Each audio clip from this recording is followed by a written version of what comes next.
पटवारी का बड़ा बयान सामने आया है। उन्होंने कहा कि मध्य प्रदेश में केंद्र सरकार की योजनाओं में भ्रष्टाचार का घिनौना खेल उजागर। मध्य प्रदेश कांग्रेस कमेटी के अध्यक्ष जीतू पटवारी ने मोदी सरकार के 11 वर्ष पूरे होने पर केंद्र सरकार की मध्य प्रदेश में संचालित योजनाओं में भ्रष्टाचार को लेकर बड़ा हमला बोला है। एक दिन पूर्व मुख्यमंत्री मोहन यादव ने मोदी सरकार की उपलब्धियां बताई थी। अब कांग्रेस अध्यक्ष ने मुख्यमंत्री मोहन यादव के दावों पर सवाल उठाए हैं। जीतू पटवारी ने कहा कि मध्य प्रदेश में केंद्र सरकार की महत्वाकांक्षी योजनाएं जो गरीबों, किसानों और ग्रामीण जनता के उत्थान के लिए शुरू की गई थी, भ्रष्टाचार की भेंट चढ़ चुकी हैं। जल जीवन मिशन से लेकर स्वच्छ भारत मिशन और आयुष्मान भारत जैसी योजनाओं में अरबों रुपए का गबन, फर्जी बिलिंग और कागजी प्रगति का घिनौना खेल सामने आया है। मुख्यमंत्री मोहन यादव ने मोदी सरकार की 11 साल की उपलब्धियों को बखान किया, जबकि हकीकत यह है कि मध्य प्रदेश में केंद्र की हर योजना भ्रष्टाचार की दलदल में फंस चुकी है। ये भ्रष्टाचार न केवल जनता के विश्वास को ठेस पहुंचा रहा है, बल्कि गरीबों, किसानों और ग्रामीणों के हक को छीन रहा है। जीतू पटवारी ने जिलेवार हुए घोटाले की जानकारी देते हुए बताया, जब ग्रामीण महिलाएं पानी के लिए मीलों पैदल चल रही हैं, गरीब बेघर हैं और किसान कर्ज के बोझ तले दब रहे हैं, तब ठेकेदारों, अधिकारियों और बिचौलियों की जेबें भर रही हैं। जल जीवन मिशन में 21,000 करोड़ तक का अनुमानित घोटाला और स्वच्छ भारत मिशन में 13.21 करोड़ का खुलासा इस भ्रष्ट की पोल खोलता है। घपला और गबन हो रहा है 50%। कोई ठेकेदार ऐसा हो जो टेंडर लगाने से पहले अगर आज कमीशन नहीं कटवाता, वो आए, उसका नागरिक अभिनंदन करेंगे। कोई मध्य प्रदेश का ऐसा ठेकेदार जो बिना पैसे लिए दिए ठेका ले लेता हो, कृपया वो भी आए, मैं आपका नागरिक अभिनंदन करना चाहता हूं। किसी भी सड़क का हो, स्कूल का हो, बिल्डिंग का हो, किसी भी विभाग का ठेकेदार हो, अगर बिना कमीशन से उसका काम चल रहा है तो कृपया आइए, मध्य प्रदेश को ईमानदार बनाने में हमारा सहयोग कीजिए। एक भी करप्शन कितना प्रतिशत होगा भैया? 40? पक्का? मैं नहीं बोल रहा, 50। मुझे करेक्ट कर रहे हैं मैडम पत्रकार जी। तीसरी बात, राष्ट्रीय खाद्य सुरक्षा मोदी जी का सपना है। 81 करोड़ लोगों को राशन देते हैं, दुनिया की सबसे बड़ी चौथी इकोनॉमी, और 81 करोड़ लोगों को सरकारी राशन। गजब की इकोनॉमी बनी यार। उधर दुनिया के चौथे नंबर पे पहुंची और इधर 81 करोड़ रुपए राशन की दुकान पे लग गए। 81 करोड़ लोग, 15%, 17%, 18% लोगों के पास 78% संपत्ति, बाकी सब गरीब। मैं सारे पत्रकारों को चुनौती देता हूं, आपको भी मैडम, इस 11 साल में अगर आपकी एक की भी तनख्वाह बढ़ी हो तो बताओ मुझे, इस महंगाई के दौर में अगर बढ़ी तो बताओ, मैं गलत हूं तो मैं सुधार करूंगा। तो फिर ये 11 साल में मिसाल आखिर गए कहां? एक व्यक्ति की इनकम नहीं बढ़ी देश में, गरीब आदमी की 80% लोग गरीबी रेखा से नीचे आ रहे हैं। मिडिल क्लास सबसे ज्यादा परेशान, दुखी है, मोदी को वोट देता है और कहता है मैंने क्या पाप कर दिया। तो मैं समझता हूं एक व्यक्ति की इनकम नहीं बढ़ी। खाद्य सुरक्षा पर जितना करप्शन होता है, गबन होता है, कोविड में लोग घर में थे, ये खाद्य सुरक्षा में राशन बांट रहे थे, अद्भुत और अकल्पनीय। अब आए बेटी बचाओ बेटी पढ़ाओ, जैसा मैंने लिंग अनुपात में बताया, इससे संबंधित जितने भी योजनाएं चलती उनमें भ्रष्टाचार है। प्रधानमंत्री फसल बीमा योजना, ऐसे कई भ्रष्टाचार की लिस्ट है। मेरा गला दर्द हो रहा है तो मैं ये आपको भेज दूंगा। मेरा मानना इतना ऐसा है, मैंने बहुत व्यंग्यात्मक तरीके से अपनी बात कही, पर बात बहुत गंभीर थी। मध्य प्रदेश का चेहरा 40-50% कमीशन का बन गया। अभी स्थानांतरण नीति चल रही है, स्थानांतरण नीति। टीचर आते हैं मेरे पास, जत्थे के जत्थे आते हैं, उनको कहा गया कि कमलनाथ जी ने किया था 1 क्लिक में टीचरों को अपनी जगह दी थी 15 साल बाद। उस नीति को एप्लीकेबल फिर करेंगे, तारीख पे तारीख बढ़ रही है, पर बिना पैसे जो टीचर पैसे लेके कहीं चला जाएगा और मैनेज कर लेगा, उसका ट्रांसफर होगा। नहीं तो मोहन यादव जी, मैं आपको चुनौती देता हूँ, आपसे आग्रह भी करता हूँ, टीचर जो होता है ना, शिक्षक, ये समाज का आईना होता है, ये समाज का दिशा निर्देशक होता है, ये अपने बच्चों के भविष्य को बनाने वाला एक तरह से एक हथियार होता है, एक मार्गदर्शक होता है। अगर आपने नीति बनाई, 40,000 से ज़्यादा आवेदन आए, तो फिर 1 क्लिक में आप आपका मैनेजमेंट करके उनका ट्रांसफ़र क्यों नहीं कर रहे? अभी लगातार करप्शन की सारी खिड़कियां खोल दी, और ये टीचर जिसकी तनख्वाह, टीचर कभी करप्ट नहीं हो सकता है। अगर हो भी सकता है तो समय की करप्शन करता है, नौकरी पे नहीं जाएगा, अपना पीरियड नहीं लेगा, 2-4 दिन की छुट्टी बिना कहे मना लेगा।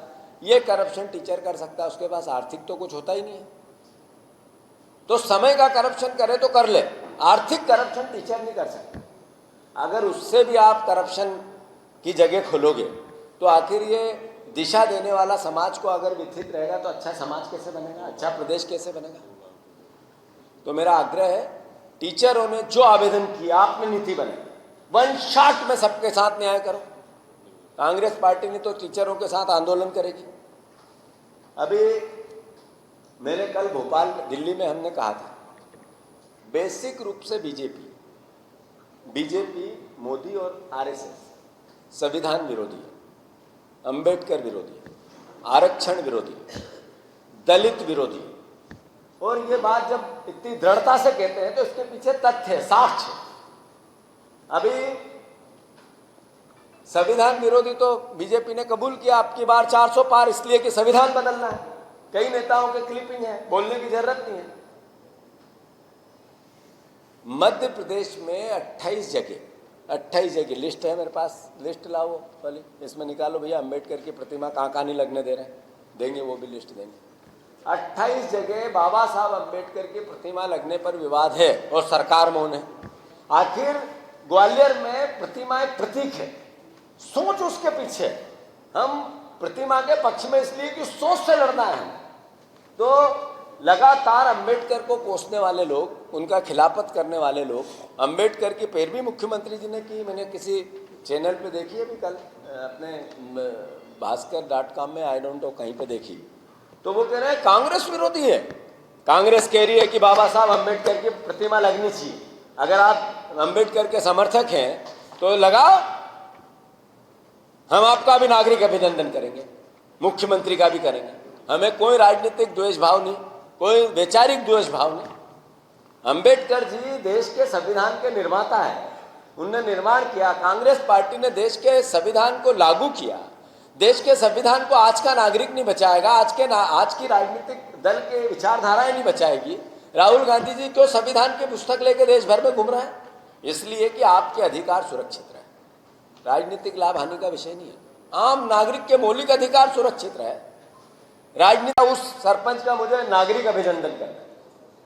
पूरे प्रदेश में सारे सरपंचों को मैं चुनौती देता हूं कि अगर आप बिना कमीशन दिए किसी से भी फंड आवंटन करा सकते हो तो कृपया मेरे पास आओ, आपका नागरिक अभिनंदन करना है। ये हालात है पंचायत राज के। सारे सरपंच आंदोलित है, अधिकार है ही नहीं उनके पास। वो बिल नहीं बना सकते, फंड नहीं निकाल सकते, विकास के निर्धारण नहीं कर सकते, आंदोलन कर रहे हैं। उनके अधिकार 0 कर दिए। उनको जो फंड मिलता है वो बिना कमीशन से नहीं मिलता है। और कमीशन कितना? 5-10% नहीं मैडम, 40%। बिना 40, अभी 15-15 करोड़ बीजेपी के विधायकों को मिलेंगे। सब विधायकों ने पंचायतों से लिस्ट ली जहां से वो विधायक हैं। क्या बनाना? 20 लाख की सड़क, 40% पहले दे जा, तेरे को सरकार से आ रही 20 लाख की सड़क। ये 1, 2, 3, 4, 5 नहीं, सैकड़ों की तादाद में सरपंचों ने मुझे आके कही बात। तो मैं फिर से चुनौती देता हूं सरपंचों, अगर मेरी बात सुन रहे हो, बिना कमीशन से तुम्हें कोई फंड अलाट होता है तो कृपया मेरे पास आए, मैं आपका नागरिक अभिनंदन करना चाहता हूं। यह है मध्य प्रदेश की। यहां तक ही नहीं, कई जिलों में पंचायतें ठेके पे दे दी। किसको? किसी दलाल को, कि हम करा लेंगे, फंड भी हम लाएंगे, अब तू केवल सिग्नेचर कर। तेरी 20 लाख में पंचायत हमने खरीदी, हम फंड लाएंगे, विकास करेंगे और तेरे 20 लाख तुझे दे देंगे। ये अखबारों में खबरें छपी है, मैं ही नहीं बोल रहा हूं। कैसा राज है पंचायती? ये मध्य प्रदेश की 11 साल की नरेंद्र मोदी की तस्वीर है। अब आए हम मुद्रा योजना, जिसमें लोन मिलते हैं हितग्राहियों को स्टार्टअप के लिए। मोदी जी ने 52-53 करोड़ लोगों को देश में पिछले 11 साल में मुद्रा लोन दिए। 140 करोड़ के देश में भारत सरकार के आंकड़े, 53 करोड़ लोगों को मुद्रा लोन मतलब रोजगार पे लगाया। तो उनने तो 2 करोड़ की बात की थी, तो 4 करोड़ रोजगार होगा अगर 53 करोड़ है तो। और जवाब दे नहीं पाते हैं संसद में। अब जिनको लोन दिया, फिर से मैं उन मुद्रा लोन धारकों को चुनौती देता हूं, मैं आपका भी नागरिक अभिनंदन करता हूं। अगर बिना पैसे दिए, कमीशन दिए आपको मुद्रा लोन मिला हो तो कृपया आइए, हम कांग्रेस पार्टी आपका नागरिक अभिनंदन करेंगे। मैं पत्रकारों को भी चुनौती देता हूं कि कोई व्यक्ति ऐसा मिले तो लाओ, हम अपने आप को सुधार करेंगे, सार्वजनिक माफी मांगेंगे। ये मध्य प्रदेश की हालत है। 11 साल नरेंद्र मोदी के बेमिसाल। अभी आ गया, अब आए प्रधानमंत्री ग्रामीण सड़क योजना।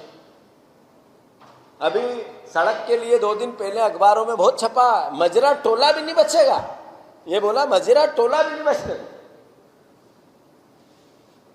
सबसे बड़ा भ्रष्टाचार का कोई अड्डा है तो पीडब्ल्यूडी, ग्रामीण सड़क विकास